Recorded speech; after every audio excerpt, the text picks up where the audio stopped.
Hola, muy buenas tardes. Bienvenidas, bienvenidos a esta segunda mesa que tenemos dentro del ciclo Confluencias, los públicos desde lo público. Y esta segunda mesa está dedicada a la perspectiva de las tecnologías digitales y las transmedialidades, intentando poner el foco en el hecho escénico desde la experiencia de los públicos, de los espectadores, de las audiencias. Desde la primera mesa venimos problematizando sobre esta manera, esta búsqueda en la manera de nombrar a este agente tan importante, consustancial del hecho escénico.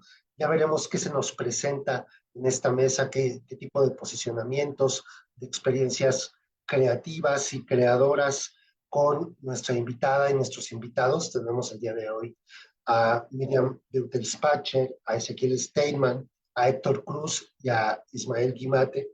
¿Lo estoy pronunciando bien, hermano? Ismael Guimate. O dime tú. Gimate, Perfecto. hey, Gimate. Ok. Bueno, pues estamos aquí muy felices de compartir este otro punto de vista que completará como este crisol que estamos intentando construir con todo este ciclo. En la mesa anterior tuvimos una perspectiva desde la investigación académica, distintos enfoques y experiencias con respecto a la figura de los públicos. Y ahora, pues, revisaremos qué es lo que toca como a las narrativas transmediales, a las tecnologías, a este arrojo de la exploración con las tecnologías digitales, qué pasa entre el convivio y el tecnovivio, la comunicación telemática, la presencialidad virtual. Estos son tan solo algunos puntos de partida que proponemos desde el diseño curatorial, pero por supuesto las exposiciones y el debate que se generen posteriormente aquí en la mesa desbordarán seguramente estos puntos de partida. Y bueno, no me extiendo más en esta apertura de la mesa. Les dejo con nuestra invitada, nuestros invitados. El día de hoy en esta mesa moderará Mexli Gómez, joven estudiante, notable estudiante del Colegio de Literatura Dramática y Teatro de la UNAM. Y pues entonces, yo hago Mutis, muchas gracias por estar aquí y bienvenidas, bienvenidos. Bueno, buenas tardes. Me sumo a este agradecimiento, ¿no? Por acompañarnos hoy, Héctor, Ismael, Miriam, Ezequiel. Muchas gracias por estar aquí y por compartirnos su tiempo. Bueno, pues ya después de esta breve introducción que se dio con respecto a la mesa, me gustaría pasar a presentar a nuestros primeros artistas, que serían Miriam Beutelspacher y Ezequiel Steinman. Voy a tomarme la libertad de darles una pequeña semblanza de nuestros artistas. Miriam Beutelspacher es artista digital, docente e investigadora transdisciplinaria, actual miembro del Sistema Nacional de Creadores del Arte, licenciada en Diseño y Comunicación Visual por la Facultad de Artes y Diseño de la UNAM y maestra en Tecnología y Estética de las Artes Electrónicas por la UNTRF, Buenos Aires, que es el programa de estudios en el extranjero también, FONCA y CONACYT. Su obra abarca artes vivas, net art, dibujo expandido, bioarte robótico, instalación interactiva, performance digital y telemático. Su trabajo metodológico y artístico ha sido presentado en Cuba, Argentina, Brasil, Uruguay, Bélgica, Francia, Estados Unidos, Portugal y México. Es cofundadora de la compañía Bioescénica y de Mediación Cultural MX. Ha publicado artículos de investigación, creación en revistas y libros de universidades latinoamericanas. Por otro lado, Ezequiel Steinman es creador escénico de corte transdisciplinario en múltiples formatos. Cursó la maestría en dramaturgia en la Universidad Nacional de las Artes, Argentina, graduado en artes combinadas en la Universidad de Buenos Aires, diplomado en mediación cultural, director escénico del colectivo Bioescénicas, Cuerpo Digital y Transdisciplina, con quienes presenta actualmente Alucine o Cine de Párpados, además de piezas telemáticas y montajes de sitio específico. Se formó en puesta en escena con Rubén Schumacher y como asistente artístico de Emilio García Wavy. Coordinó giras internacionales del Periférico de Objetos, artista residente y curador de diversos proyectos en el Espacio de Arte Contemporáneo de Montevideo, Uruguay. Fundó Mediación Cultural MX, Mandarax Cine y Actos Alusivos. A toda nuestra querida audiencia que nos acompaña por medio de este live, les comento que más de nuestros artistas y más información con respecto a sus proyectos se estará compartiendo a través de los cuadernillos digitales que se encuentran en la plataforma del Centro Cultural Helénico. Así que paso a dar palabra a Miriam Ezequiel. Muchas gracias.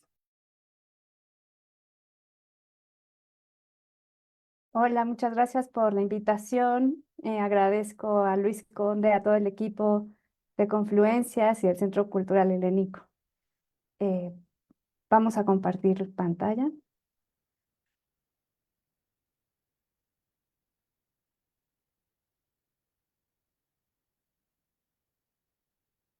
Bueno, ¿quieres comentar algo? Bueno, para el día de hoy queremos compartirles brevemente dos experiencias más o menos recientes de escena con participación de la tecnología y de las problemáticas que nos enfrentamos desde cada quien desde su rol. Y las obras a las que vamos a aludir, en alguna parte estamos compartiendo más referencias y una descripción más grande, pero vamos a hablar de Los Abuelos Artificiales, que es una pieza que construimos en el marco de un laboratorio que se llamaba el Laboratorio de Interactividad Corporal, que confluía un equipo que se llama Chela en la ciudad de Buenos Aires con un equipo que se llama RIMAP de la Universidad de California, Los Ángeles, y elegían algunos procesos para montar con la utilización de un dispositivo de sensado de un escenario que proponían ellos. Les vamos a contar un poco sobre esto. A continuación, me anticipo, pero les vamos también a compartir un proceso actual que de hecho se puede ver este próximo sábado, que es Alucine o Cine de Párpados, que estamos presentando en el Faro Cosmos el próximo sábado 6. Así que también podrán ver algo en vivo si es que se aventuran ahí por el Faro Cosmos.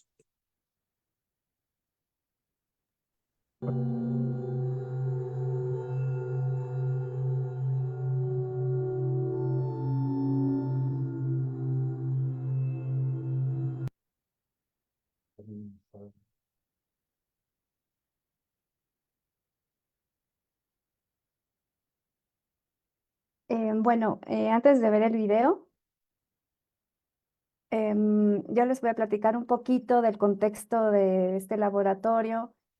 El grupo de investigación de RIMAP de la Universidad de California, Los Ángeles, convocó al Laboratorio de Interactividad Corporal a proyectos que tuvieran que ver con la exploración de la memoria y del cuerpo con tecnologías digitales, específicamente con la técnica de rastreo de movimiento o motion tracking, en donde ellos prepararon un sistema de red con cámaras infrarrojas Kinect, cada una ubicada en las esquinas del escenario para poder permitir un rastreo de movimiento 360 grados. A veces cuando trabajamos con visión infrarroja, el sensor solamente puede ver de frente los objetos y si hay movimiento detrás de objetos más grandes, se pierden en el traqueo. Entonces, de alguna manera, tener 4 sensores para este grupo de investigación, pues garantizaba una estabilidad de múltiples cuerpos, ¿no? La estabilidad de procesamiento de los datos para disparar imágenes y en nuestro caso, video y audio interactivo. Este proyecto funcionó con el sistema OpenPTrack y Touch Designer como software.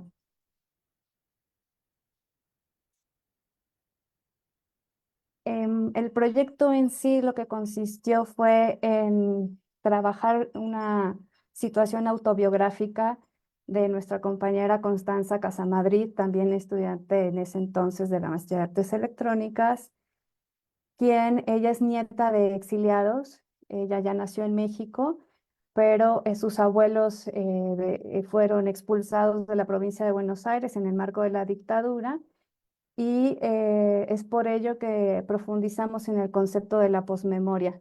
Ella quería de alguna manera regresar a aquella casa que abandonó su familia, a recuperar ciertos objetos que para ella eran de valor, como las películas de su abuelo, que era periodista y tenía pues entre sus archivos algunas películas de, por ejemplo, de la masacre de Trelew, entre otros documentos que para ella pues tenían cierto valor, ¿no?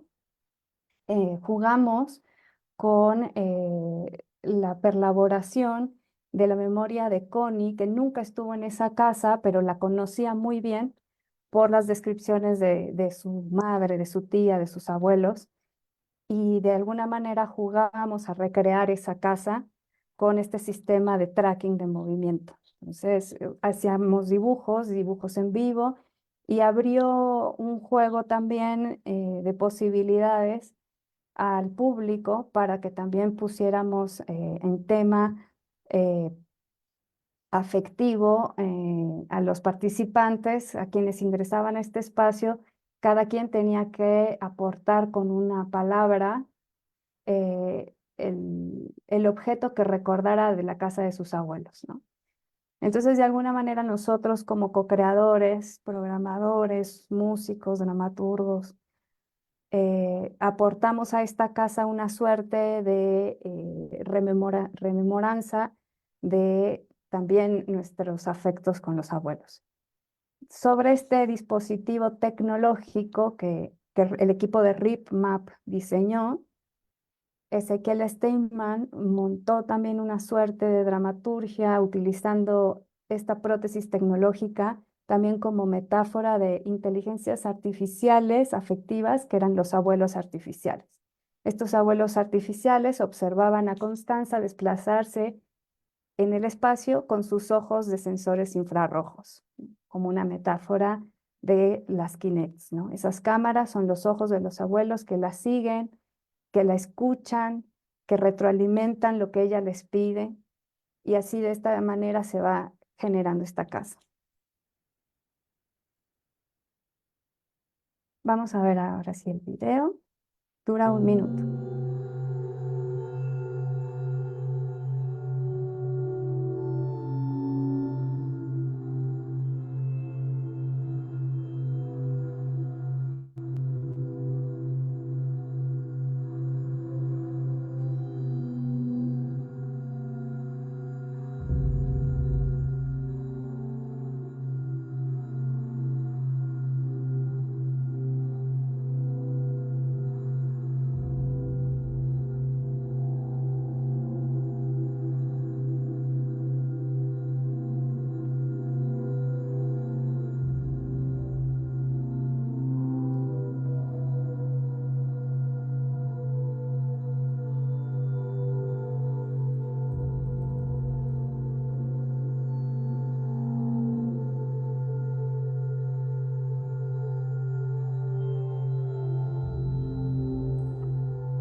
Bueno, muy bien.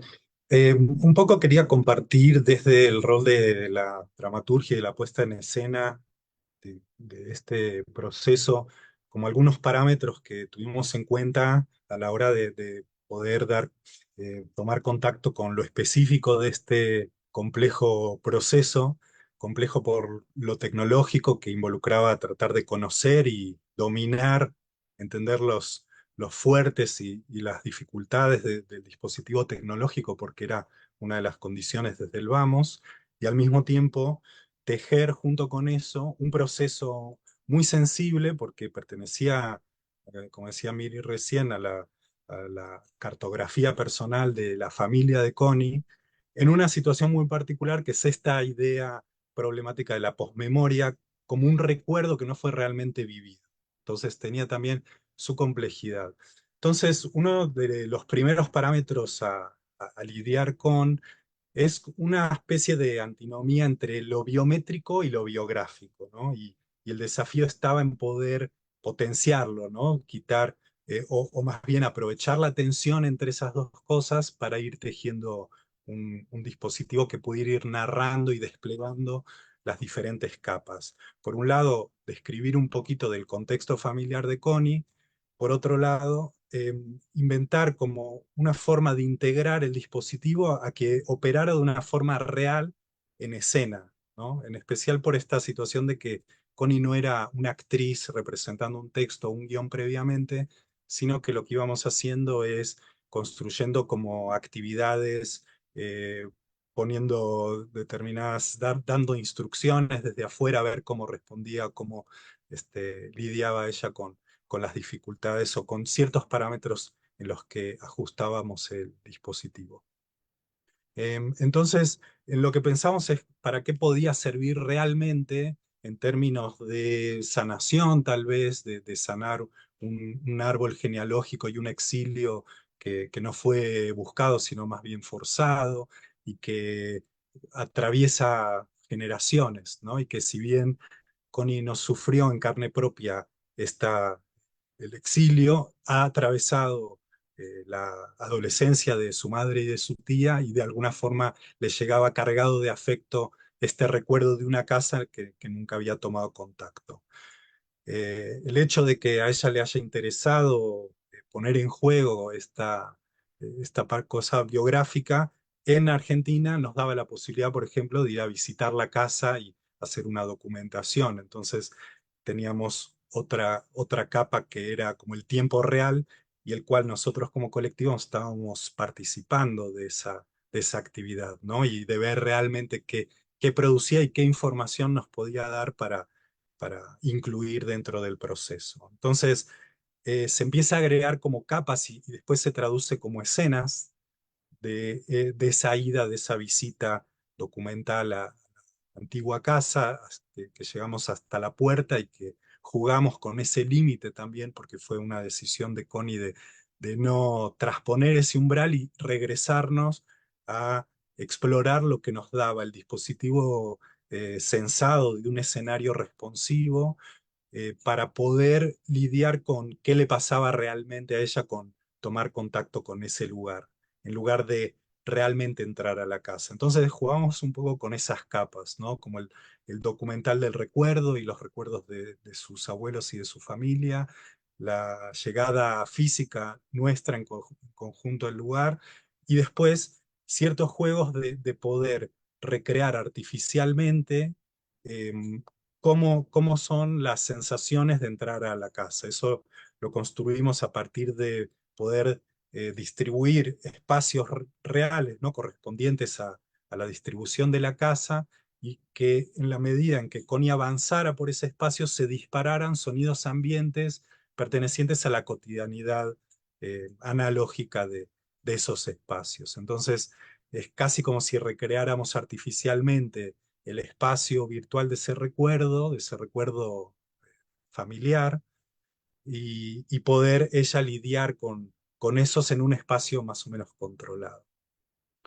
Entonces, bueno, en lo que involucra al público, están decisiones que creo que son comunes a muchos de los procesos tecnológicos, que son si mostrar o no mostrar la trastienda tecnológica, qué información aporta, darla o no. En este caso, dejamos el laboratorio abierto, había como una gran pantalla al costado sumada a las que usábamos nosotros dentro de las escenas, donde se podía ver la lectura que hace el OpenPTrack y las Kinect en tiempo real, es decir, que eso es como una información que complejizaba mucho la mirada y que de alguna manera nos obligaba a nosotros como narradores de esta historia autobiográfica virtualizada, de poder eh, poner a prueba si realmente estamos pudiendo darle un uso afectivo, diría en última instancia, a todo este entorno tecnológico, ¿no? Ese era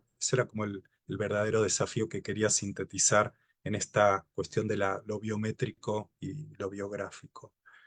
En una instancia final que ahora les va a describir Miri, tuvimos otra presentación del proyecto en en Noviembre Electrónico, en un festival que se hace muchos años en el Centro Cultural San Martín, donde pudimos permitir al público utilizar este entorno y organizar una suerte de performance interactiva que estaba liderada ya no por Connie, que no estuvo presente esa vez porque estaba de viaje, y integramos al público utilizando los parámetros que habíamos utilizado con Connie antes.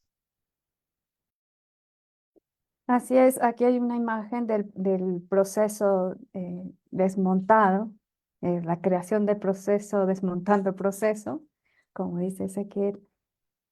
Acá el público participó más activamente haciendo este ejercicio de postmemoria que hicimos nosotros en, en el proceso creativo de Abuelos Artificiales. Acá los participantes iban describiendo en voz alta cómo era el pasillo, la entrada de la casa de los abuelos, en qué habitación estaba el objeto que recordaban. Y en vivo íbamos dibujando estos mapas. Al final pues se superponían estas memorias y pues generábamos un lugar común, ¿no? Acá atrás también se ve el sistema del OpenPTRAck en esta retícula con estos puntos, en donde también forma parte de este cruce, este entrecruzamiento entre las identidades virtuales, que son como los abuelos artificiales que aprenden de los humanos cómo ser abuelos, y generar este espacio de conversación también y de memoria biológica, ¿no? Que no solamente nos condiciona la parte de las limitantes técnicas que muchas veces suceden en estos procesos escénicos, ¿no? Y que condicionan mucho la expresión corporal o lo que puede suceder entre cuerpos humanos que se miran entre sí, que conversan entre sí. Y bueno, es una forma de vincularnos, ¿no? Como seres humanos también. No solo a partir de la mediación. Finalmente, bueno, invitarlos a leer un artículo que está en la bibliografía, que después les vamos a pasar, en donde Ezequiel desglosa más a detalle el lenguaje y cómo se usaron las palabras dentro de la obra para generar los diálogos, usando como juego la programación Python del OpenPTRAck. Ahora sí vamos a pasar a la siguiente rápido para abordar la siguiente obra, que es Alucine o Cine de Párpados. Es una obra inmersiva que nos invita a resetear la percepción y a sincronizarnos con el presente.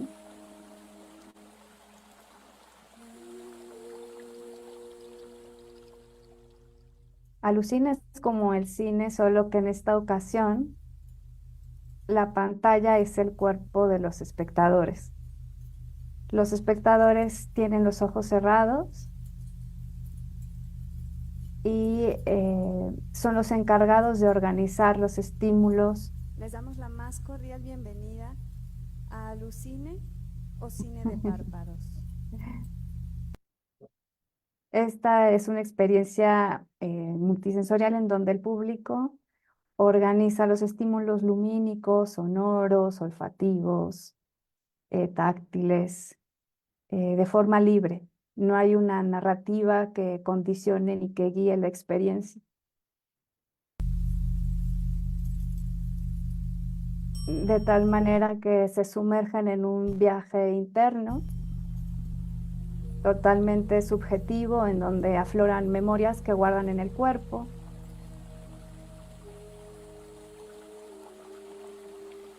Y se vuelven, pues, los creadores de la obra, ¿no?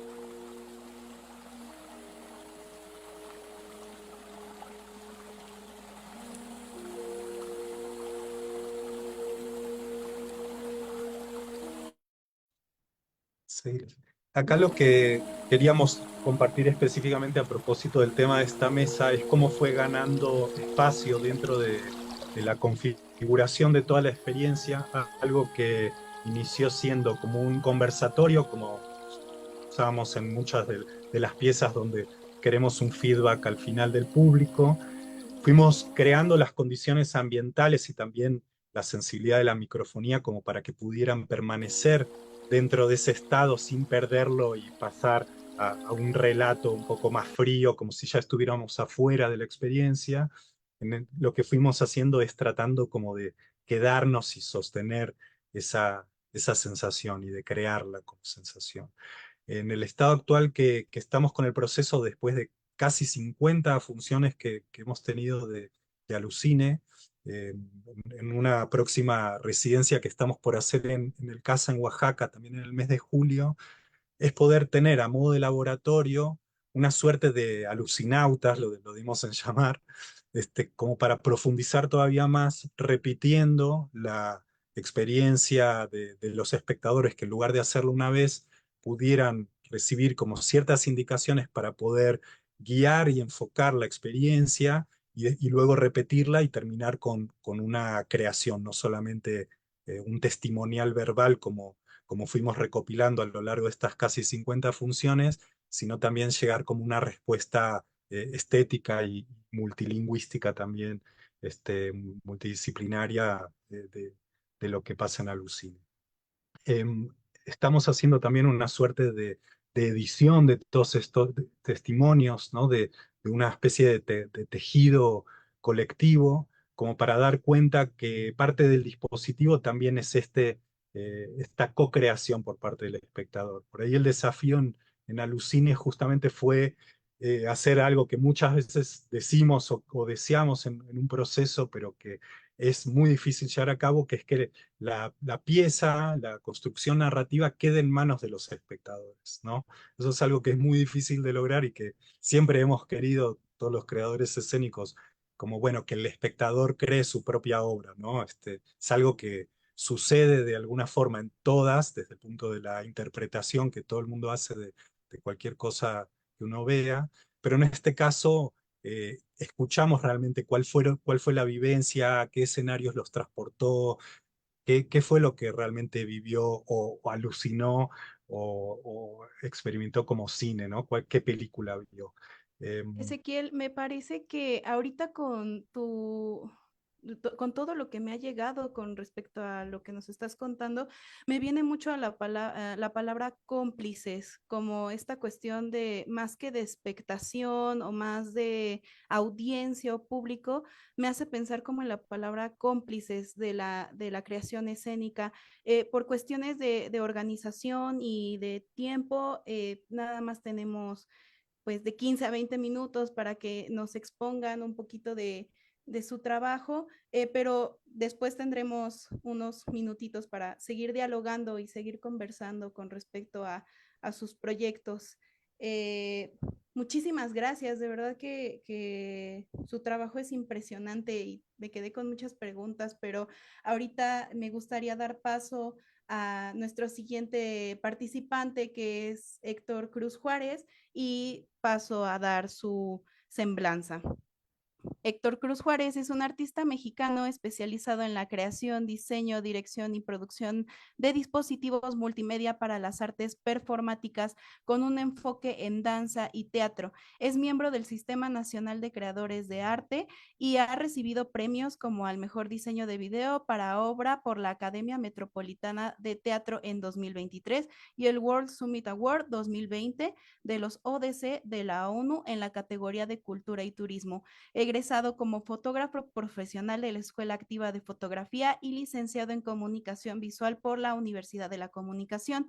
Héctor es director de arte multimedia en Landscape Artes Escénicas. Su trabajo se caracteriza por la creación de atmósferas visuales emotivas, utilizando técnicas que van desde la fotografía química hasta la programación con tecnologías de vanguardia. También se dedica a la formación de artistas en multimedia escénica y explora constantemente nuevas tecnologías para la creación artística. Ha colaborado con artistas y compañías tanto nacionales como internacionales. Héctor, adelante, por favor.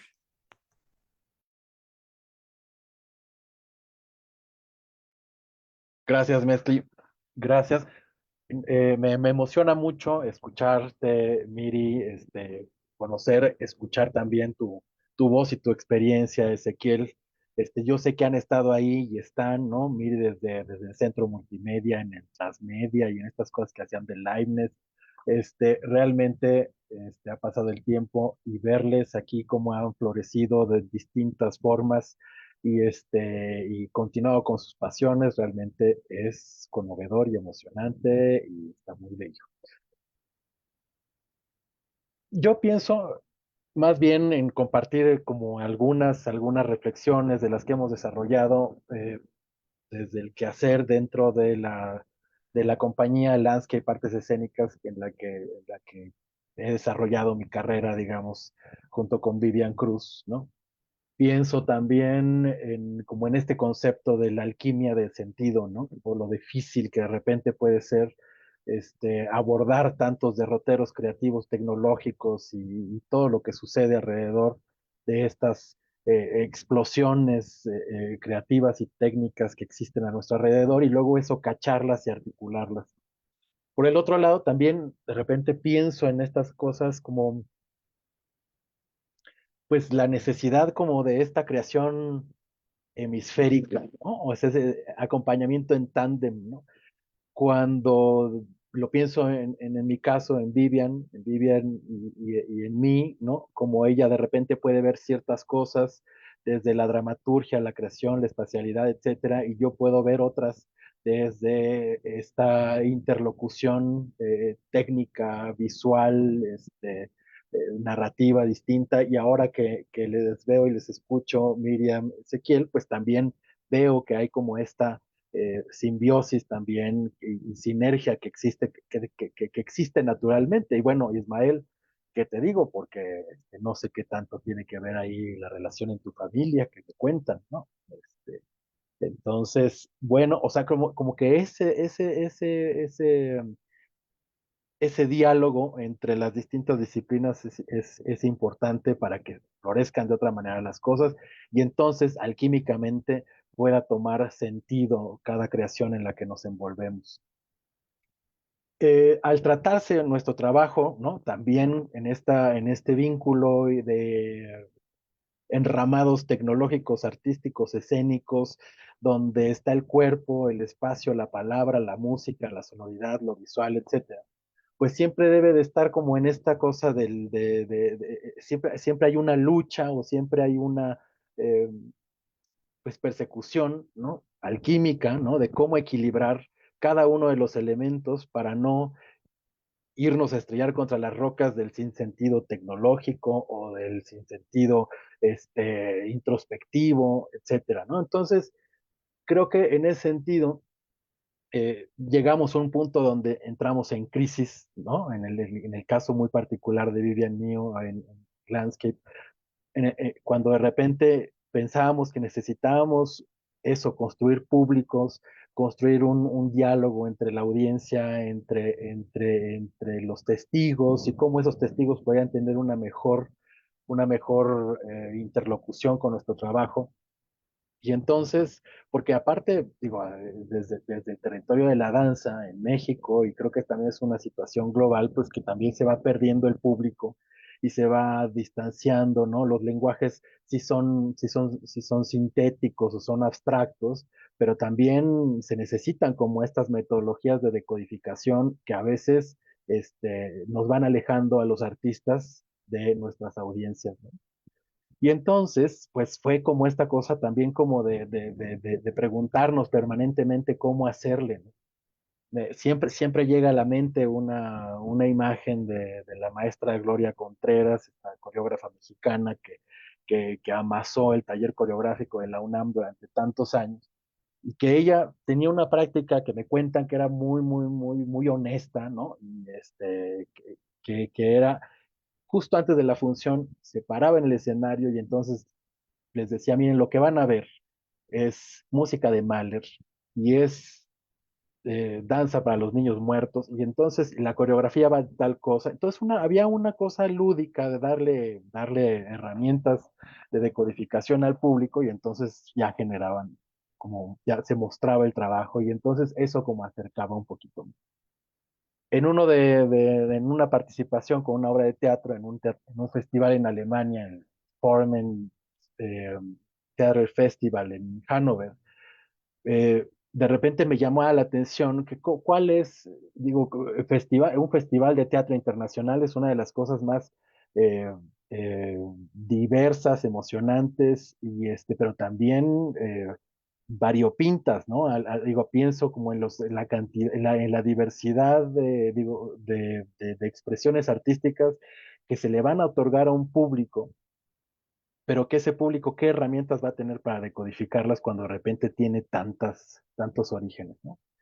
Y entonces, platicando con la directora y con una de las colaboradoras ahí, me comentaron que más bien habían desarrollado un análisis de cómo en un corto, en un tiempo muy delimitado y corto, cuando las compañías llegaban al festival, habían desarrollado una serie de técnicas para poder darle herramientas al público de conexión, ¿no? O sea, como de vínculo eh, conceptual, artístico, estético y político, porque pues, este es un festival de teatro político, y entonces pues para que también la decodificación del público pudieras tener como mucho más herramientas para llevarse a cabo. Entonces, ellos desarrollaron todo un sistema que básicamente son está creado en tres segmentos, actividades que se llevan previo a la función y una decodificación posterior, ¿no? Entonces, en el previo, en esta cosa que ellos denominan warm-up, este calentamiento se desarrolla un día antes o 20 minutos o una hora antes de la función y entonces el grupo de artistas se acerca al público y se le dan algunas instrucciones en particular y entonces eso crea ahí, hay una especie como de vínculo entre, pues sí, temporal, efímero, si se quiere ver así, pero de alguna manera ya tenías como esa posibilidad como de entrarle a la pieza, a la experiencia estética con más herramientas. Y posteriormente, bueno, una serie como también como de actividades de mediación, ¿no?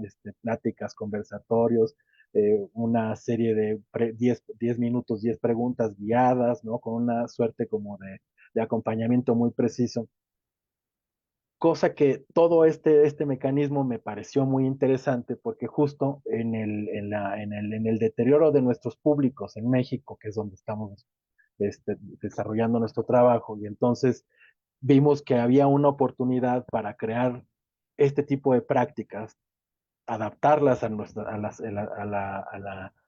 las características de nuestro público y entonces empezar como a crear estos trabajos previos, darles una información que precediera a la construcción estética, tecnológica, etcétera, ¿no? Y entonces eso les daba por la oportunidad de generar otra capita de reflexión que al final, mediante estas prácticas guiadas, pues teníamos también una retroalimentación mucho más fructífera, ¿no? O sea, la metodología es muy bella.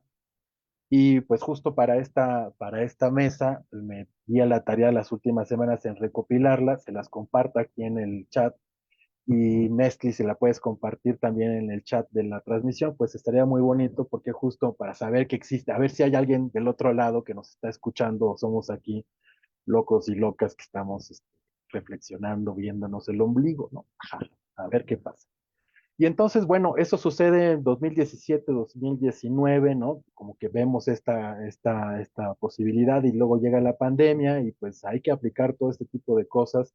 Y creo que en ese sentido, si algo nos dio este gran experimento, ¿no? Para algunos más afortunados, para otros menos, con tanta tragedia, pues también nos brindó la oportunidad de experimentar muchísimo con esta oportunidad de crear estas micro convivencias, micro comunidades efímeras que pudiéramos también generar, no nada más entregarles unidireccionalmente las experiencias estéticas que nosotros estamos planteando, sino que además teníamos la posibilidad de justo mediante de todas estas tecnologías de reuniones telemáticas, poder tener también ese feedback. Y entonces, pues eso ha sido un cambio enorme, ¿no? O sea, entre esas, yo pude ver a un tío que no veía en más de 30 años y lo disfruté durante año y medio. Ahorita ya falleció, pero digo, bueno, lo disfruté gracias a todas estas chácharas, entonces tiene sentido. Y bueno, pues después de todo esto, pues fue como decir, a ver, ¿qué es lo que está pasando? Ya tuvimos la experiencia previa, la experiencia durante, todas estas herramientas, cómo nos funcionaron en un momento de emergencia para darnos sentido, para crear comunidad, para crear para cerrar ese espacio que a veces es fluctuante, ¿no? Ese espacio que hay entre la pieza artística y la decodificación del público, cómo poderlo tener un poquito en control, ¿no? O sea, cómo podemos hacer otra vez, en esta alquimia de sentido, ¿no? Esta conexión con el público, digo, además del trabajo que hay técnico y de dramaturgia que uno debe de estar siempre empujando para no perder la brújula, ¿no? Y lo que hemos estado utilizando últimamente más bien fue como la vuelta de la ola y decir, eh, ¿qué aprendimos de todos estos últimos años, de todas estas experiencias, de todas estas necesidades de volver a conectar con el público, etcétera? Y entonces creamos básicamente más bien un modelo que le llamamos Phoenix Lab, que lo que hacemos más bien es hacer un público permanente o de puertas abiertas, ¿no? Es como abrir la caja negra de la creación y invitar a públicos diversos, ¿no? Jóvenes en formación, profesionales, colegas, a atravesar este umbral de la caja de la creación e invitarlo a la colaboración o a la contemplación o simplemente pues a la presencia, ¿no?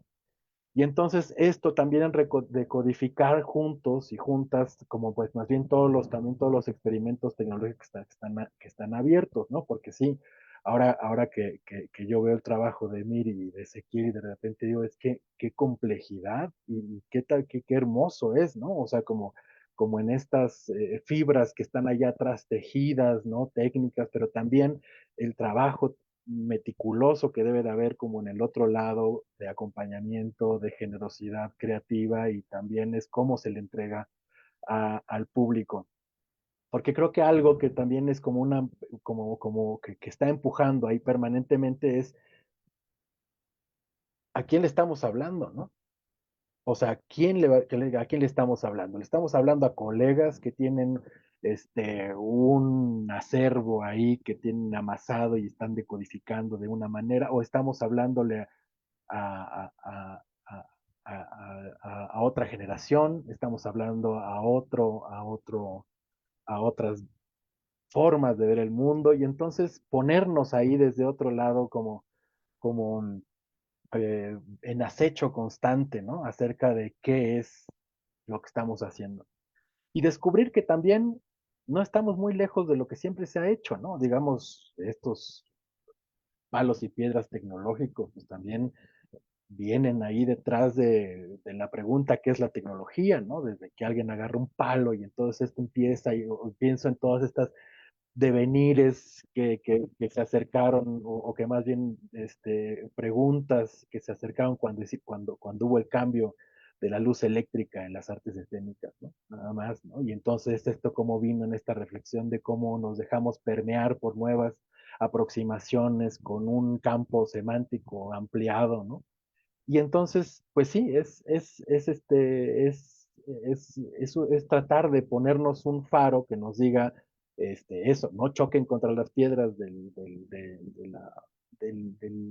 cómo no ensimismarnos en la creación unidireccional, sino también escuchar a quienes terminan de darle sentido a lo que hacemos, que es el público, audiencia, como queramos, como queramos relacionarlos con las personas a las que les queremos compartir lo que hacemos, ¿no?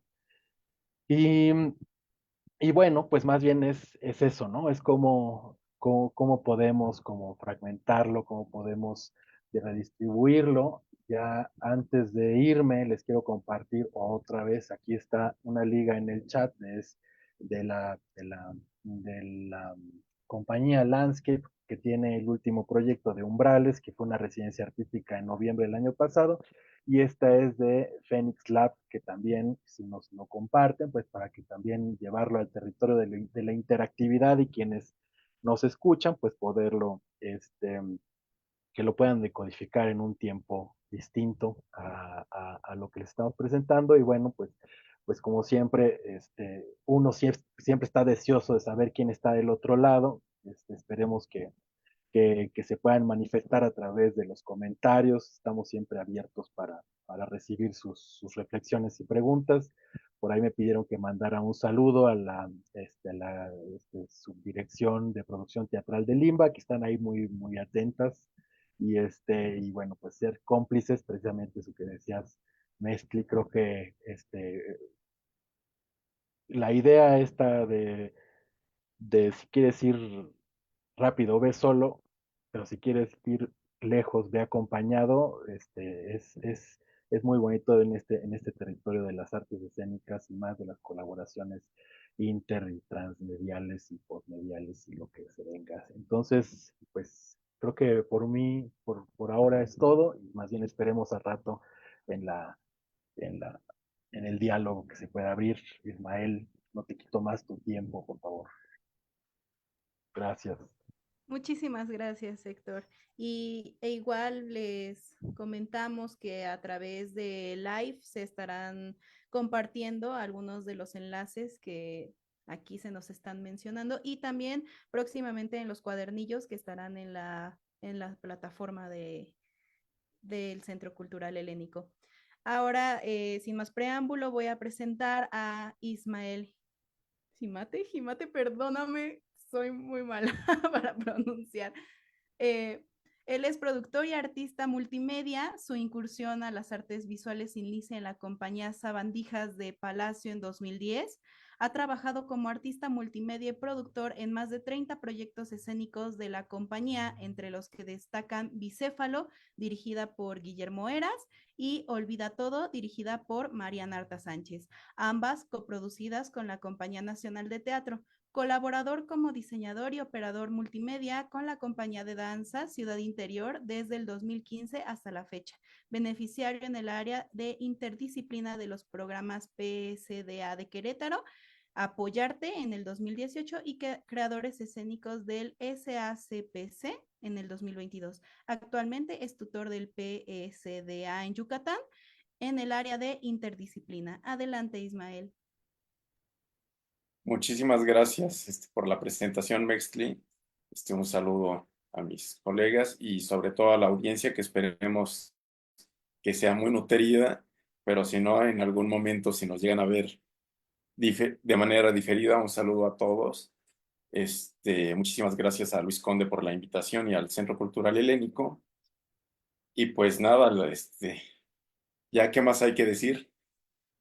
De hecho, les comparto un poco de mi formación justamente ya vinculada hacia la multimedia. Tiene mucho que ver con el trabajo de Héctor Cruz, que por ahí hizo una colaboración con Sabandijas de Palacio en 2011, me parece, y de ahí me tomé las piezas yo para empezar a, a desarrollar lo que pues ha sido mi trabajo interdisciplinario, que es el uso de nuevas tecnologías que ya no son nada nuevas, relacionadas con el teatro, principalmente, y la danza.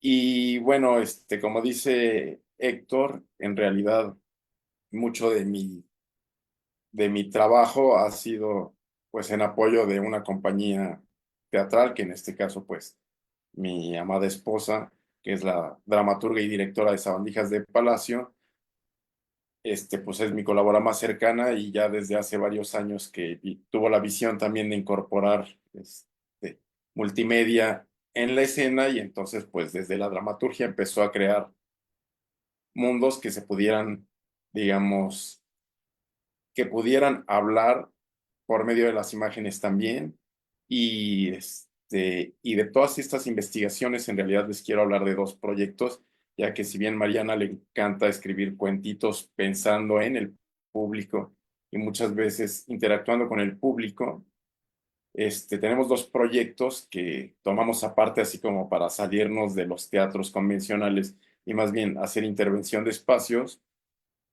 Y estos proyectos están basados prácticamente en que el espectador sea quien complete la pieza, si no es que el protagonista.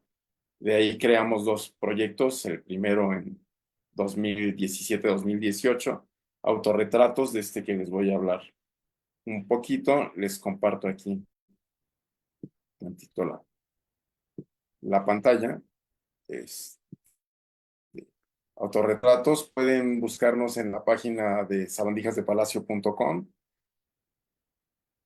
Esta fue la primera idea que tuvimos también porque, pues como siempre en el teatro independiente es complejo a veces tener un teatro en el cual poder presentarnos y queríamos hacer algo un poco más interactivo con los espectadores de tal manera que entre Mariana y yo diseñamos un concepto en el cual llegaba una persona a una habitación del Museo de la Ciudad.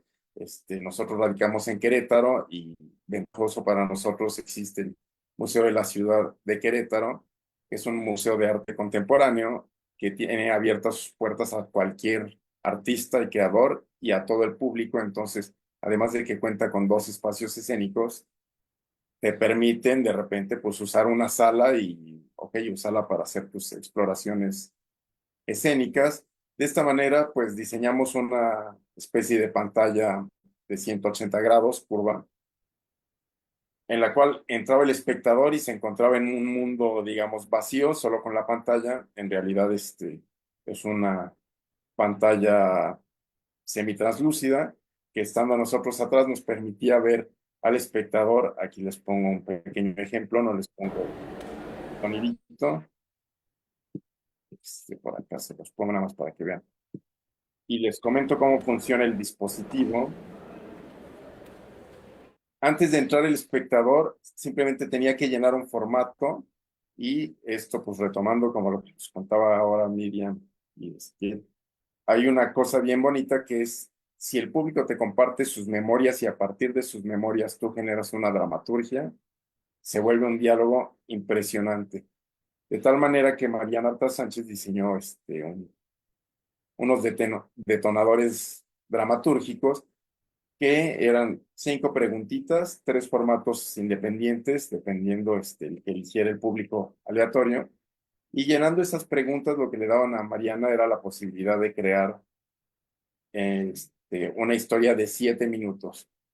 De tal manera que entraba el espectador. Esto que vemos aquí de su silueta, también tenemos sensores Kinect que nos permitían captar a la persona y a partir de los movimientos de la persona se daba una serie de triggers. Ahí una programación que teníamos, ahí era completamente con Isadora, y se disparaba alguna atmósfera sonora, un poco de música, y a partir de cómo daba la música, o sea, la que saliera en la librería de 60 tracks, la que saliera ahí, Mariana empezaba a generar una historia relacionada con recuerdos de la persona. Y conforme la persona se movía e interactuaba con su silueta, yo como artista multimedia empezaba a dialogar con ella a través de las imágenes, de tal manera que estábamos Mariana y yo dialogando con lo que hacía la persona en el espacio, y entonces podía empezar a bailar, a moverse, quedarse sentada, pero lo que daba una constante es que después de un minuto de estar viendo la imagen y el espacio sonoro y ya con la voz de Mariana, de repente las personas dejaban de bailar y más bien se permitían quedarse, digamos, admirando la cuestión visual que daba una atmósfera de relajación muchas veces y les permitía seguir la historia que se contaba. Ahora es muy importante, como mencionábamos que está basado en recuerdos de las personas. Entonces, en cada una de las presentaciones llegaba un punto de la historia, por ahí del minuto 5, porque además estaba muy cronometrada la dramaturgia, en que les caían unos 20 que cuando se acababa al minuto 7, que se acababa la pieza, de repente se quedaban así como con una, pues es algo como lo que dice Héctor, llega a una introspección, pero como era muy personal, pues claro que les costaba trabajo de repente, pero algo que sucedió muy bonito es que, ok, pasados, o sea, tenían 7 minutos, tenían 3 minutos como para decir que qué pasó, se abría la puerta porque teníamos asistencia afuera y salía la persona. Lo que les puedo compartir es que la mayoría dejaron en un cuadernillo de experiencias, digamos, sus vivencias. Esto que vemos aquí, que además pues la cámara no podía captar los 180 grados de la pantalla, es el único video que tomamos porque justo era tan personalizado y era tan para el público que además como al público no le permitíamos entrar con ningún dispositivo electrónico para que ellos no filmaran, nosotros no filmamos absolutamente nada, entonces aquí solo fue de una persona que le dijimos, necesitamos tener cierto reporte del proyecto, vamos a entrar con una camarita, órale. Pero esta vinculación entre el público y la tecnología para nosotros nos generó, o sea, fue como un nuevo, pues un cambio de paradigma en cómo podíamos juntar el lenguaje audiovisual con lo escénico. Y entonces, pues creamos esta serie de instalaciones escénicas para un solo espectador, de tal manera que es el espectador el que completa la pieza y que no funcionaría de igual manera si solo entraran y se moviera la imagen así. De hecho, si bien la pieza se presentaba todos los días del mes de septiembre en 2018, se presentaba de 6 de la tarde a 9 de la noche. Teníamos simplemente 6 presentaciones porque era muy difícil tener más, incluso pues para Mariana que tenía que hacer la dramaturgia en tiempo real.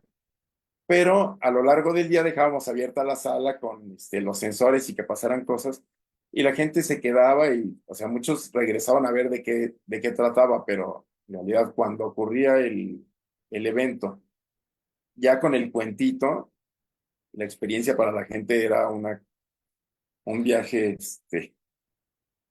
digamos, muy psicoterapéutico, por así decirlo, pero pues nos damos cuenta que mucho de nuestro quehacer artístico a veces va más allá justo solo de la espectacularidad y entonces todo esto lo traigo a colación porque además la mesa que estamos hablando de estas nuevas tecnologías es dirigida a públicos y entonces desde este primer acercamiento empezamos a hacer más búsquedas del estilo.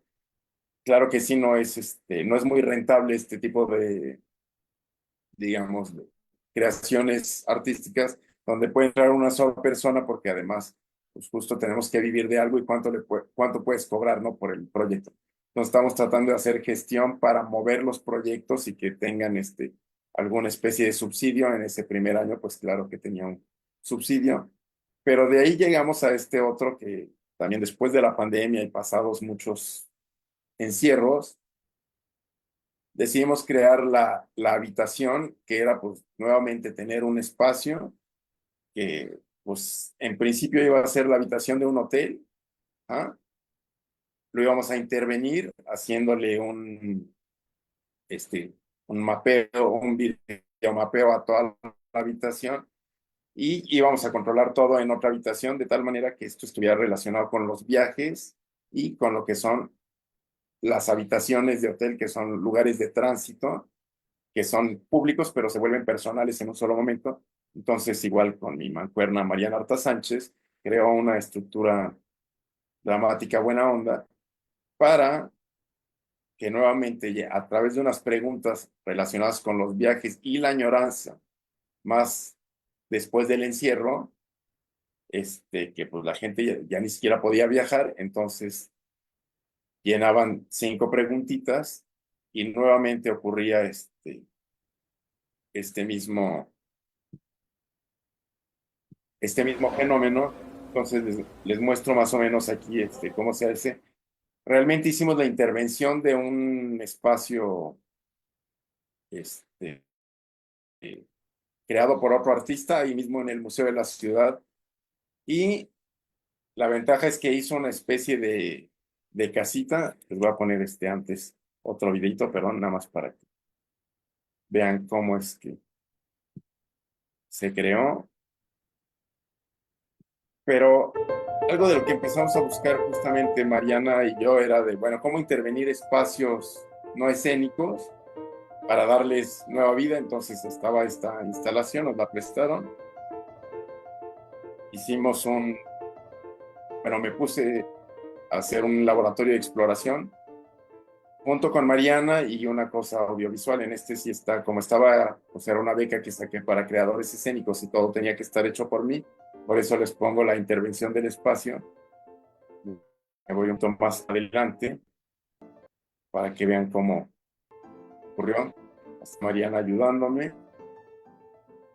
Pero justamente la idea es tomar espacios públicos, hacerlos íntimos y tratar de tener una vinculación más cercana con los espectadores.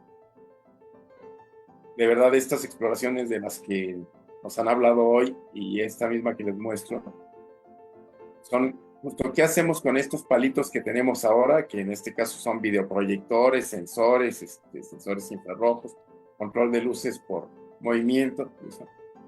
Y cómo lo podemos llevar a contar una historia que después de todo, pues en la creación escénica, principalmente en el teatro, es pues, tener un hilo que nos vincule con el espectador. En este caso, par de proyectos tiene una exploración que a mí me permite justo como creador de videoarte explorar universos que me transportan con el simple hecho de estar ahí en el lugar, generando estas atmósferas sonoras.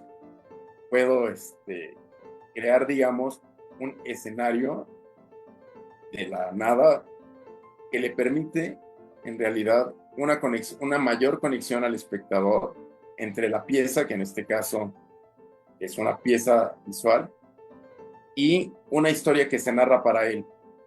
El resultado de verdad es increíble. De si hay más videitos, las personas permitían, no tenía contenidos tan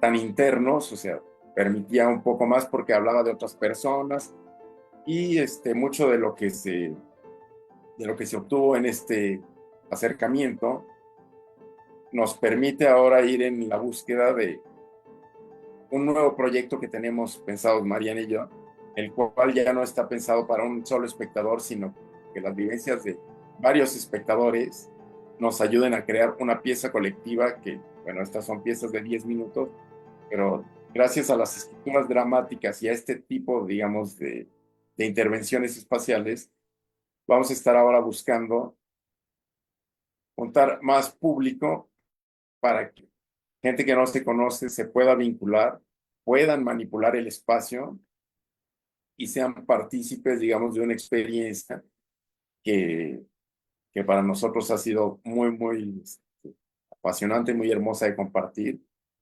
Y nada, por ahí creo que en los librillos van a aparecer estos links, entonces no hay mucho que decir, nada más les pongo ahí digamos, parte de una de las cosas de cómo ocurría. Nos sentábamos Mariana y yo en otra habitación, tenemos sensores, entraba el público por ahí, y una vez que entraba, empezábamos a manipular, teníamos justamente el Kinect que nos permitía que cuando todo quedaba oscuro podíamos ver la posición de la persona que estaba ahí por sus sensores infrarrojos y prácticamente conversar a través de digamos, de la exposición y del texto de Mariana con la persona que entrara a la habitación. Y justo le pusimos la habitación como metáfora del mundo porque nos permitía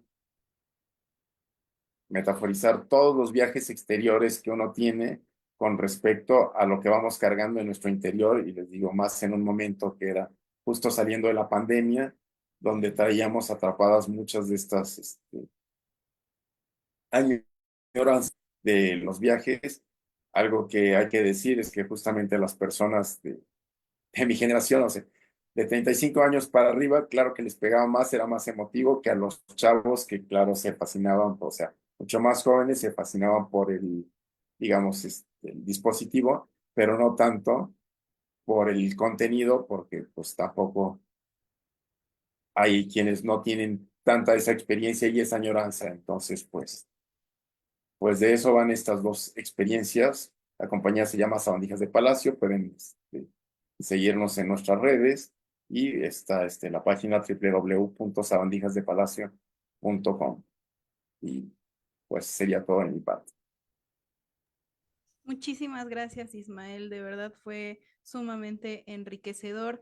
De hecho, pues ya vamos a pasar a la carnita de esta mesa, ¿no? Que es esta parte del diálogo con ustedes. Tenemos algunos comentarios que están haciendo a través de live. Adair Ise nos comenta: hola, están siendo escuchados, cada uno tiene proyectos sumamente interesantes, gracias por enriquecer con discursos sostenidos nuevas y verdaderas teatralidades de exploración. Sophie GR nos manda una pregunta para ustedes. ¿Consideran que la IA puede funcionar como una herramienta de decodificación para conectar mejor con los espectadores?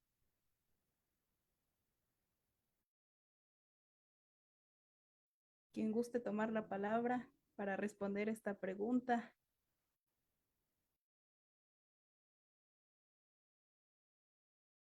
Justo también estoy pensando en cómo estas nuevas tecnologías y estas nuevas creaciones están en un debate, ¿no? En este sentido de que la IA, qué tan benéfica o qué tan como que quiere venir a reemplazar toda esta cuestión de la creación, ¿no? Sobre todo lo he escuchado mucho en la dramaturgia.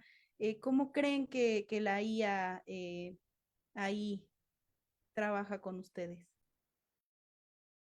Bueno, yo en realidad tengo ahí un debate muy cercano, tanto con mi colaboradora más cercana, que es Mariana Arta Sánchez, dramaturga de profesión, y un par de colegas fotógrafos. En realidad, pues como toda herramienta tiene sus pros y sus contras. Una de las principales es que justamente, pues para un escritor que se use una IA para hacer un texto, pues es como suplirlo de alguna manera, y trae muchos conflictos. Lo entiendo perfectamente, si ya de por sí toda la propiedad intelectual y mover textos literarios ha sido muy complicado, pues de esta manera tener esa simplificación lo hace, digamos, es más sencillo, pero es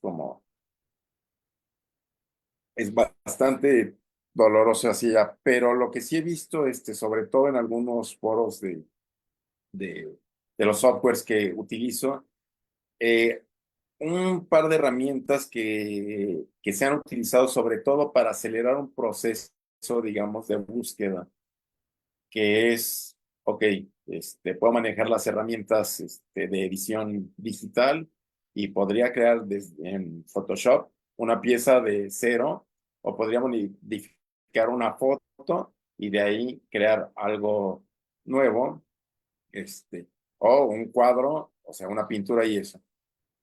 En realidad, el uso más cercano que le he visto es para hacer, digamos, una especie de time-lapse en cambios sutiles de digamos, de gráficos audioreactivos que en tiempo real vayan creando algo de tal manera que la pieza siempre sea cambiante, bajo unos parámetros muy determinados que dice el artista: pues vas a crear de aquí a acá, no me interesa otra cosa. Y entonces mucho, pues tiene que ver como la programación. Entonces las inteligencias artificiales también son qué tan chicho estás pidiéndole las cosas a la computadora, y cómo la nutres de información para que eso te pueda ayudar en tu quehacer artístico.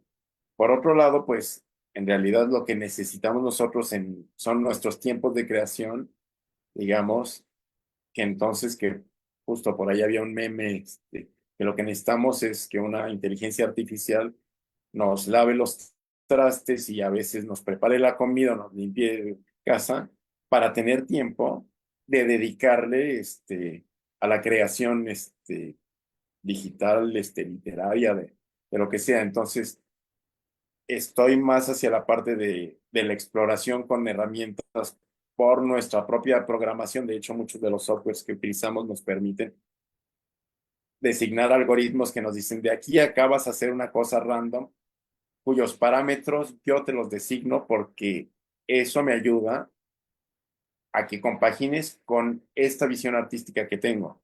En realidad, creando, pues ya vas hacia un lado o hacia otro, pero las inteligencias artificiales, pues sería de ponerle esos parámetros, aunque de principio yo preferiría justo hacer una búsqueda, porque ahora sí, como dice Héctor, ya teniendo estas herramientas, a veces nos regresamos para atrás y hacemos una mezcla con cosas analógicas que nos dan un complemento brutal. De hecho, ahora utilizo Touch Designer gracias a Héctor Cruz y lo mezclo con Isadora y todo ahora con motorcitos y circuitos, o sea, la cosa es hacia dónde quiere uno explorar. Tecnología hay muchísima, pero lo mismo un lápiz para colorear y que en ese momento pongas tu camarita y lo veas, genera cosas brutales. Y aquí mis compañeros lo han explorado de manera bastante creativa. Entonces, creo que por ahí va mi aportación.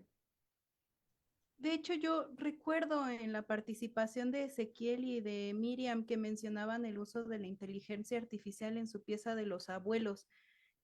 No sé, a lo mejor podríamos aunar por ahí. Sí, la idea de la inteligencia artificial está desde hace mucho tiempo y casi me arriesgaría a decir desde siempre. Y desde un rol más dramatúrgico y por ahí no tan tecnológico, diría que respondería que sí rotundamente a la pregunta que hicieron si puede acercar a más públicos, pero por una cuestión cultural, sobre todo, que hay actualmente una especie de auge y fascinación absoluta por ver esta especie de monstruo o entidad o geniecillo dentro de una lámpara, a ver qué más puede hacer. Entonces, desde ese punto de vista, claro que sí, es culturalmente un foco de interés, ¿sí? Y no es tan actual como, digamos, no es que nació, no es que rompió el huevo hace 15 minutos, ¿no? Pienso, en 2001, Odisea del Espacio, todo giraba en torno a una inteligencia artificial que se ponía a matar a los tripulantes de una nave espacial. Y a todos nos dejó así súper traumatizados. Pero pienso también en otra cosa que tiene que ver con el quehacer escénico, que es que ninguno de nosotros se metió en esto porque era fácil. Más bien, más avanzan las tecnologías y cada vez uno dice, es difícil hasta reunirse, ensayar, juntar tres personas en un mismo espacio, es así como, ¿por qué uno se mete en estos problemas?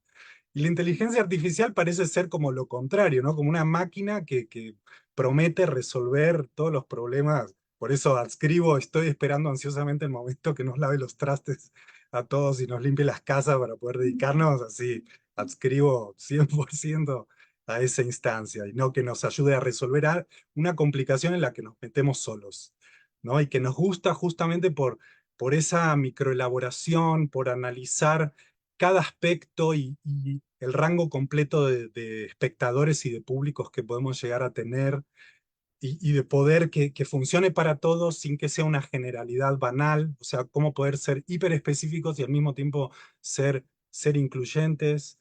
Entonces, es una problemática que a nivel tecnológico es muy interesante, pero también las artes escénicas siempre han estado como a la retaguardia de la incorporación de las tecnologías, porque por esta cuestión de la obsolescencia programada siempre estamos como aprendiendo y reaprendiendo lo nuevo y tardamos mucho en incorporar y dominar los lenguajes a tal nivel de poder integrarlos al multilenguaje que son las artes escénicas de una forma expresiva y realmente poética, ¿no? O sea, poder integrarlas así como, bueno, que me genere rápido un fondo móvil de nubes, pues eso no es la inteligencia la única forma de hacerlo, pero siempre estamos como buscando maneras de integrar los lenguajes de una forma con más maestría, y eso siempre lleva tiempo y nos remite a lo artesanal que son las artes escénicas, incluso cuando tienen tecnología, ¿no?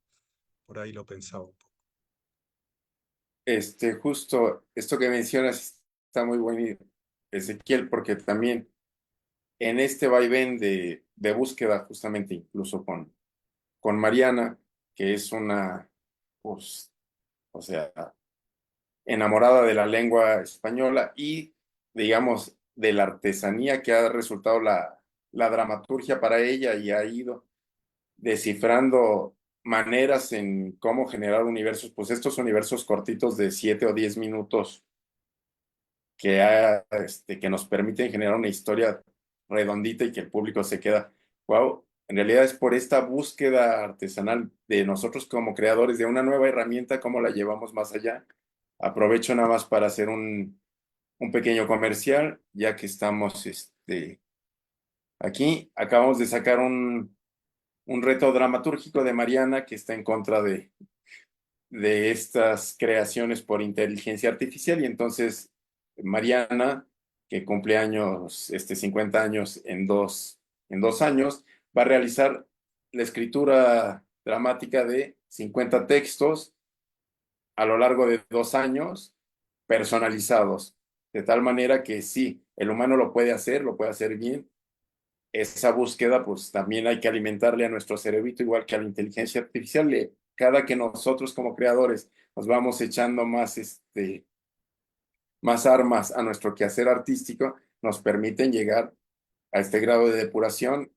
Aprovecho el comercial, Mariana va a estar dando charla aquí, sí, en estos encuentros el jueves a las 4 de la tarde, por si gustan acompañarla, pero es algo que como creadores hay que contemplar bastante cómo nos alimentamos de nuevas vivencias y cómo las incorporamos a nuestro quehacer artístico, que en este caso es, pues, tanto cosas tecnológicas como cosas no tecnológicas.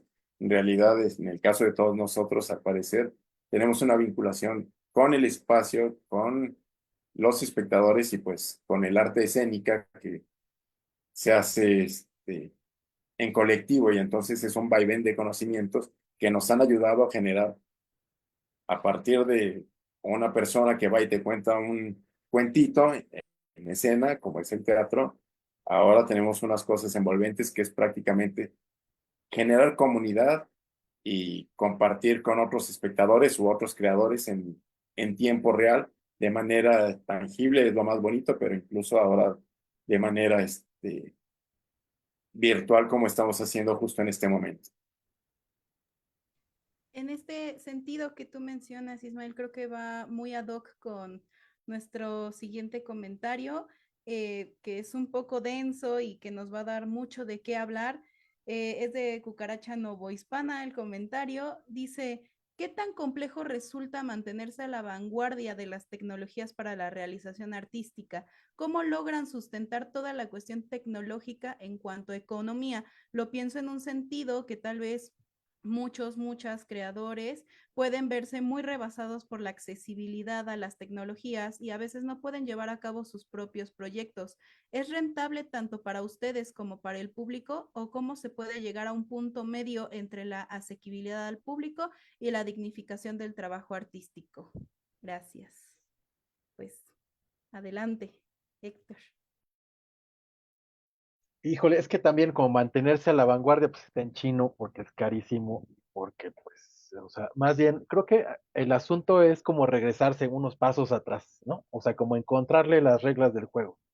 Porque, digo, pensándolo como también, como gracias a las prácticas artísticas que se cruzan con las tecnológicas, también han resignificado muchos avances que ha habido de técnica, ¿no? O sea, porque estaba pensando en el circuito cerrado, ¿no? Que en algún momento, pues, hubo una eh,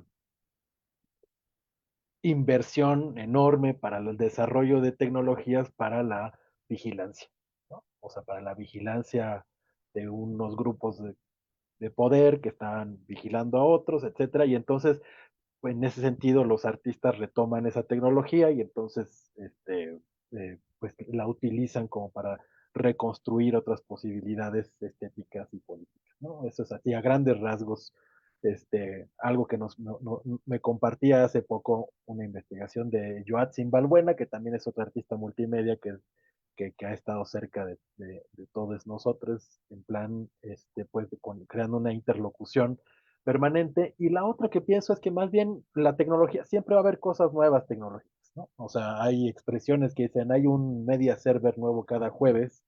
O sea, es que es impresionante esta necesidad, ¿no? Y aparte te vas moviendo de latitud y se van moviendo también las necesidades y se van moviendo los presupuestos y las soluciones técnicas, ¿no? O sea, ahorita si uno voltea a ver lo que está sucediendo en Estados Unidos con este boom de estas cosas que se llama disguise y los media servers, pixeles, es absurdo y los costos son, pero realmente no es mantenerse a la vanguardia de la tecnología y de la experimentación con los cables y con todo esto, sino es más bien como encontrarle las reglas del juego, encontrar cómo se codifica el lenguaje, cómo se experimentan, porque en ese sentido, pues a uno le fascina estar compartiendo siempre información para que sea más eficiente, crear experiencia a partir del uso de tecnología de una manera económica, ¿no? Para poder generar mejor diálogo, ¿no? O sea, es el caso por eso es recurrente de repente el trabajo de Isadora, donde los artistas mismos empiezan a generar sus soluciones técnicas, las empiezan a compartir y entonces no es una gran corporación que está dedicándose a generar mecanismos nuevos, sino que más bien es somos nosotros mismos, digamos, ¿no? Que necesitamos generando herramientas para ponerlas en diálogo y poder jugar mejor, ¿no? O sea, es más bien compartirles los juguetes y poder encontrarle un sentido nuevo a las cosas que tenemos para jugar, ¿no? Pues sí, efectivamente hay como estas, leyendo un poco el comentario de nuestro compañero Cucaracha Novohispana, pues sí, siempre hay como estas inquietudes de cómo es, dónde se tienen que hacer las inversiones, cuáles son las brechas, pero creo que justo en la distribución tecnológica, no tanto en la sí, o sea, en cómo se ha distribuido justo el acceso a ciertas tecnologías, pues tenemos también posibilidad de experimentar críticamente, ¿no? Para que en el momento de que nos llegue la tecnología podamos adaptarla, dialogarla, experimentar con ella, ¿no? Y en ese sentido yo estoy ahí con el tema de las inteligencias artificiales, o sea, son herramientas, más bien viene también más bien una práctica de decodificación interna, personal, ¿no? O sea que tenemos que hacer una suerte como de curaduría, ¿no?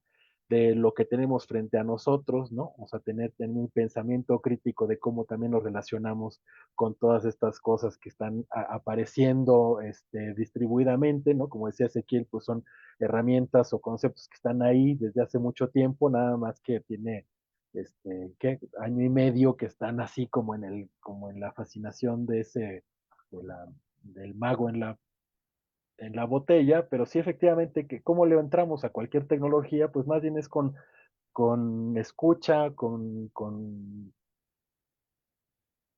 sentido crítico, con sentido editorial, digamos, ¿no? Más o menos. Miriam, ¿tú quieres agregar algo? Pues estaba pensando también en cómo las tecnologías tienen sesgos, ¿no? O sea, nosotros trabajamos fuertemente en contra de los sesgos y desde la teoría de la interactividad también. No sé, pienso en David Rockaby, que es considerado un padre de la interactividad, con la obra Very Nervous System, que quería empoderar al espectador activo, ¿no? Participante dentro de una obra interactiva. Y pues se fue observando cómo había una fascinación tecnológica y se quedaba rezagado el cuerpo, que era un poco lo que él buscaba, ¿no? Empoderar la acción, ¿no? La acción, el compromiso del espectador con la parte conceptual de la obra y la misma operación tecnológica generaba como un loop egocéntrico de apretar el botón y ver cómo una persona activa otra cosa, ¿no? Y quedaba reducida la experiencia estética a ese accionar técnico, ¿no? Entonces, siempre como que los artistas buscamos darle la vuelta porque pues la poética está en otro lugar, ¿no? Entonces, ¿qué tecnologías vamos a usar? Pues requieren de una selección a partir de qué queremos decir, qué queremos hacer, el para qué y el por qué, ¿no? Entonces hay un poco que trascender el avasallamiento de lo nuevo, ¿no? De lo técnico o de lo que está de moda o que todo el mundo está yendo por aquí, todo el mundo está usando los sensores térmicos o todo el mundo está usando el sensor de presencia, o no sé. Eh, Antes de eso viene tu propuesta, ¿no? O sea, ¿qué quieres investigar y por qué eliges esa tecnología a favor de tu visión o de tu intención? Yo, por ejemplo, en la tesis de maestría me focalicé en el performance digital y en estos sesgos, en estos recortes de experiencia corporal y para recuperar el cuerpo y la mirada propuse observar el fuego, ¿no? Entonces, bueno, mi tesis trató del devenir electrónico del fuego a partir de encender una vela, ¿no? Y hacerme preguntas, ¿qué me está diciendo esa llama, ¿no? Como primera tecnología, como tecnología ancestral, cómo mi cuerpo queda interpelado a su presencia, porque no es la misma luz de la pantalla, no es una luz pixelar que es segura, es una, es una luz peligrosa, ¿no? Que atenta realmente físicamente contra mi materialidad física, ¿no? Mi cuerpo, mi casa, ¿no? Entonces impone un respeto, impone un cuidado y empezó a desplegar muchas otras preguntas para abordar una tesis de artes electrónicas que no partieron de preguntarme por el software, por ejemplo. Y todo eso me abrió un camino sobre la dimensión espiritual del teatro, ¿no? O sea, yo me formé en teatro 6 años antes de decidir estudiar diseño multimedia. Y esa base teatral la tengo encarnada en el cuerpo, ¿no? Y siempre trato de regresar a esa potencia de la presencia física, de estar con el otro, y el cuerpo me trajo al presente, digo, el fuego me trajo al presente, entonces, bueno, ya inventé algunas performance interactivas usando el fuego como puntero, como lápiz infrarrojo o como motor termodinámico para generar movimiento y producir electricidad.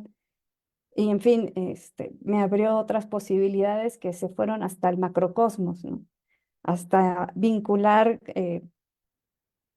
lo que recuperé de Edgar Morin, que es la noción de la arquemáquina como la primera máquina, la original, que es natural y es el fuego, es la estrella madre solar, el sol.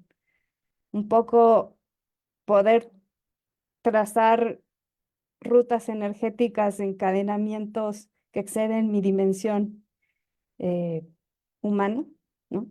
Abrirlo, ampliar el marco de investigación, resituar el cuerpo frente a una tecnología que finalmente creó el ser humano. O sea, de pronto perdemos el foco de dónde estamos. Nosotros creamos las tecnologías digitales. No es posible que nos dominen a un nivel psicológico, tal vez sí.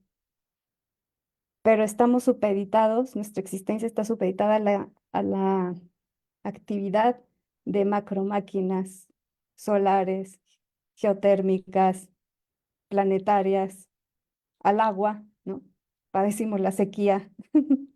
Entonces, recuperar la noción de dónde está nuestro cuerpo, creo que nos permite pensar las tecnologías eh, desde otro lugar. No sé. No sé si me di a entender. Sí, de hecho, de una forma maravillosa. En este sentido, de este cosmos que tú nos vienes mencionando, es que tenemos muchísimos comentarios y muy poco tiempo, es que es un tema para dar una cátedra completa. Rápidamente, antes de pasar al siguiente tema, pregunta Franz Buentello, en Autorretratos, ¿se les decía al público que el texto había estado basado en sus memorias en algún momento? Pregunta para Ismael. Sí, tanto Autorretratos como La Habitación, el público sabía que a partir del formato que estaba llenando, iba a tener una creación específica para esa persona. En ambos casos, justo como no veían a los intérpretes, pues decían o sea, hubo quien llegó a pensar o sea, tienen una inteligencia artificial de yo llené un formato, lo desaparecieron y cómo fue, pero no. Pues en realidad entraba el formato, teníamos 5 minutitos, bueno, Mariana, para leerlo, para resetear todo el sistema y justo como la persona sabía lo que había escrito, lo que no sabía era cómo se contaba el cuentito, entonces los detonadores pues eran muy personales en algunos casos y por eso es lo que les comento de lo que recibía el público era de wow, y así como de pues si yo solo contesté 5 preguntitas, ¿qué es esto? Pero ahí también pues es la maravilla de cómo hizo Mariana su estructura dramática, porque a partir de, digamos, preguntas más que al parecer generales, le permitía vincular cosas más universales que pues claro que le iban a pegar a una u otra persona con esas respuestas. Entonces sí, el público siempre estuvo consciente, era su material el que se usaba y por eso sabía que también no íbamos a filmar nada y que no podía filmar nada a la persona. Ok, correcto. Justo creo que tanto tu participación como la de Miriam me dan pie a pensar en el siguiente comentario que va muy ad hoc con una pregunta que yo tenía para ustedes, que es de Alana Quimérica. Cuando el espectador tiene esa agencia de involucrarse en la creación artística desde su territorio sensorial y o de la memoria, ¿cómo se abordan las posibles implicaciones físicas y emocionales que son resultantes de esa exploración? ¿Qué consideraciones podrían tenerse antes, después con el espectador? En ese sentido, yo también tenía la pregunta de cómo piensan al momento de dirigir su obra quizá hacia un público que no es normocéntrico, es decir, personas con capacidades diferentes, ya sea con epilepsia o problemas de motricidad, entre muchísimas otras cuestiones, no solo físicas, sino también cuestiones emocionales como lo son la ansiedad y este tipo de situaciones. Quien guste tomar la palabra.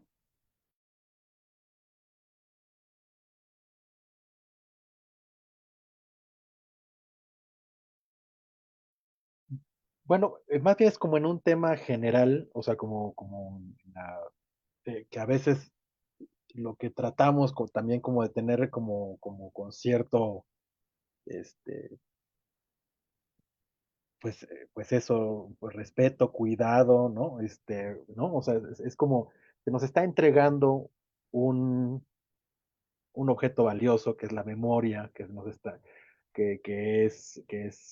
la generosidad de la presencia, de estar ahí, ¿no? O sea, más bien, este, por ejemplo, es que estoy recordando alguna cosa que teníamos nosotros en una pieza que teníamos en este proyecto de una herramienta que le decimos TCRB o Teatro de Creación Remota en Vivo, de la agencia de los artistas escénicos en medios digitales, entonces elegimos el tiempo real, etcétera, entonces que ahí está documentado en la página de Landscape, pero en algún momento pues también invocamos también a la participación del público, en algún momento a través de los comentarios, y cómo tomábamos esas reflexiones y empezamos a construir estas otras dramaturgias que le dábamos a los actores en tiempo real y esos actores y actrices empezaban a generar como también estos cadáveres exquisitos que iban conectando de otra manera con el espectador. Afortunadamente ahí lo que siempre teníamos siempre es como pensar en un cierre, ¿no? De tener a esa responsabilidad que te han dado con esto que te comparten de una manera íntima, uno lo toma de esa manera y entonces mediante este sistema también de conversatorio post experiencia estética catalizadora de la comunidad efímera, ¿no? O sea, ya teníamos como este evento unificante o unificador, entonces ya teníamos como herramientas y ya habíamos generado una especie como de lugar seguro, ¿no? Un espacio seguro también para compartir todas estas herramientas, estas expresiones y poder posteriormente a través de el diálogo guiado, ¿no? De esta mediación, pues poder ir generando como una contención, ¿no? O sea, porque también de repente es como pues hacerse responsable, ¿no? De no dejar abiertas sensibilidades o de ciertos hilos que pueden ser sensibles con el otro, ¿no? Que nos está haciendo, compartiendo desde ese territorio generosidad y pues también uno tiene que ser responsable, abrazarlo, cuidarlo y tenerlo ahí. Ese es como en mí nuestra experiencia desde Landscape, como siempre ese proceso post, ¿no? De no nada más como abrir las puertas y el que entendió, entendió, gracias por los residuos, sino más bien es un acompañamiento más desde lo humano, ¿no? Y creo que ahí está todo el resto, ¿no? Ujú.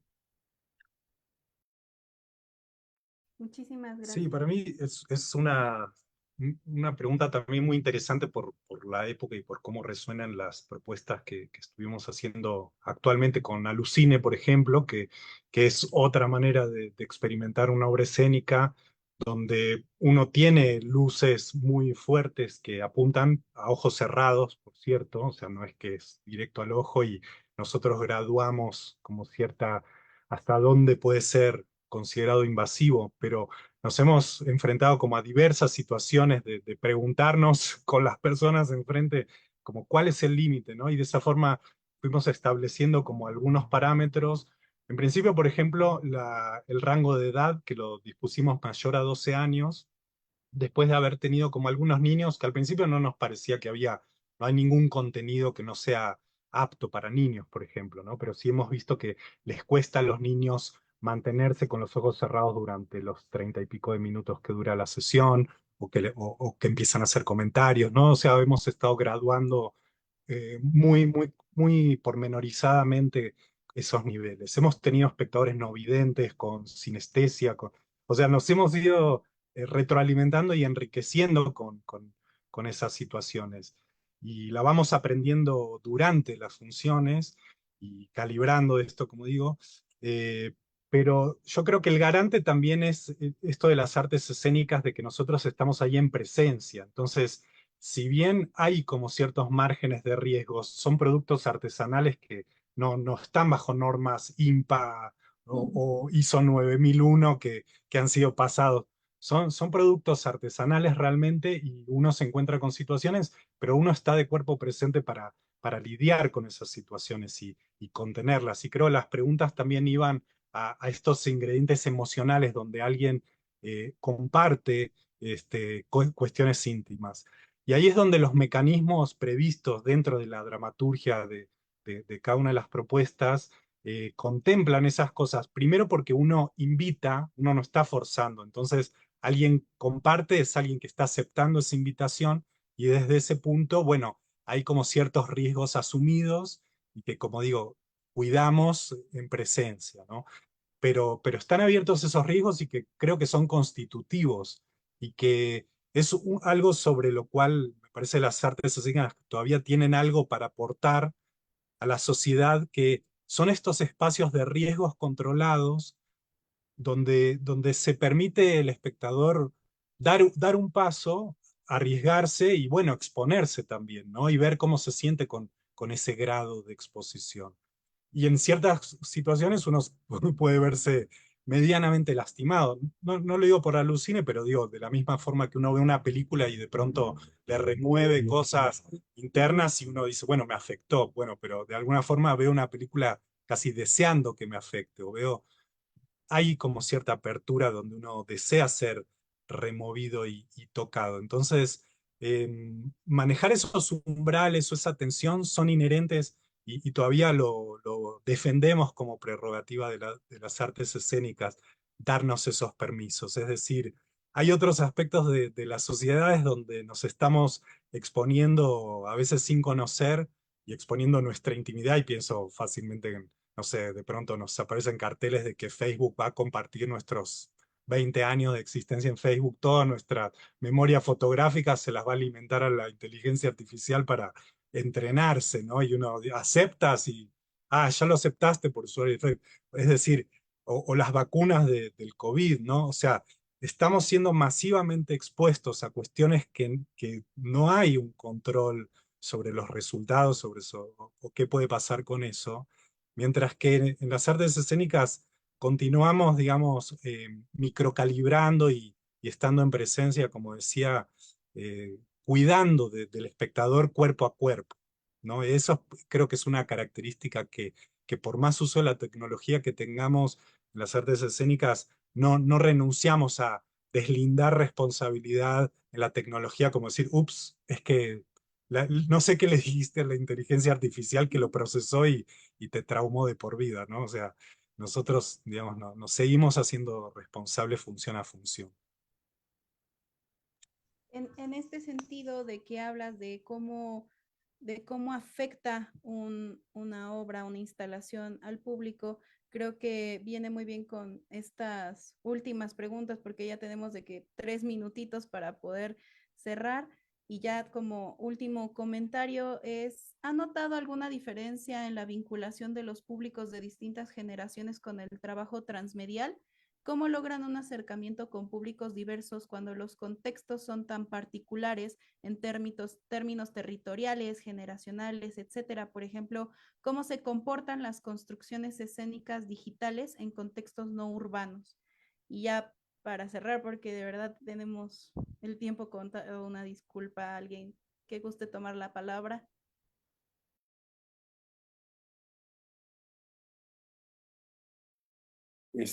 Bueno, en mi caso, en el caso de Sabandijas de Palacio, en realidad, y que también contesta algo de que preguntaban cómo mantenerse al tanto, o más bien qué tan caro era el asunto.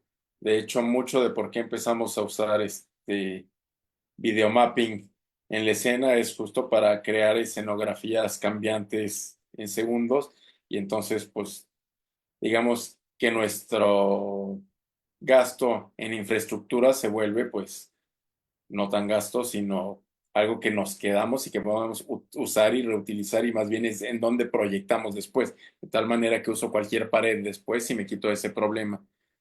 De tal manera que, claro, mucho del trabajo también de Sabandijas de Palacio es que, pues, la dramaturgia de Mariana Arta Sánchez usa el humor, y mucho está creado en obras de teatro, digamos, convencionales de un cuentito, y entonces sí hay una vinculación, digamos, estética de las videoproyecciones, y muchas veces tomamos algún circuito cerrado para acrecentar alguna imagen de uno de los intérpretes o eso.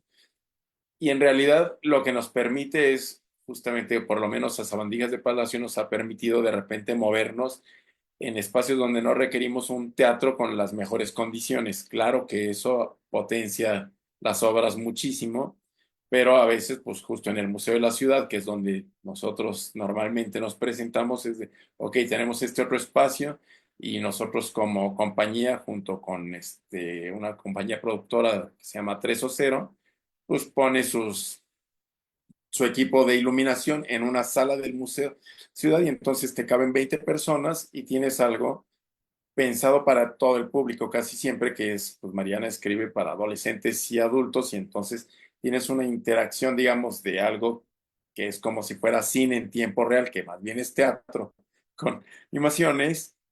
Y algo que nos ocurre, que nos ha ocurrido además, es qué pasa cuando se va la luz o falla uno de los equipos, y entonces pierdes los proyectores, y entonces de eso iba.